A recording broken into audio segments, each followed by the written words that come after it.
Kinukonsidera ni Senator Cheesy Escudero sa mga pribadong kumpanya ang 4-day work week matapos sa i-anunsyo ni Pangulong Ferdinand Marcos Jr. ang pagpapatupad na naturang working arrangements sa mga government employees para maibsan ang epekto ng pagtaas ng presyo ng langis dulot ng gulo sa Middle East.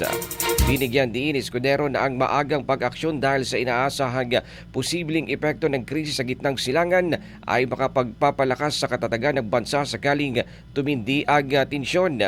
Ayon naman sa senador, ang nasabing flexible arrangement ay makakatulong para mabawasan ang araw-araw na demand sa transportasyon, mabawasan ang operating cost ng mga kumpanya, magbigay ng kaunting ginhawa sa mga manggagawa at maibaba ang bilyong piso nga maaring mawala sa kita ng bansa dahil sa matinding traffic.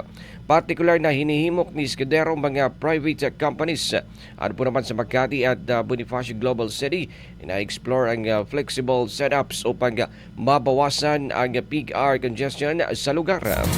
Inikayat din ng pambabatas ang publiko na makiisa sa energy conservation sa pamamagitan ng pagbibisikleta kung malapit lamang ang pupuntahan, carpooling at mga hakbang sa pagtitipid ng kuryente sa mga tahanan.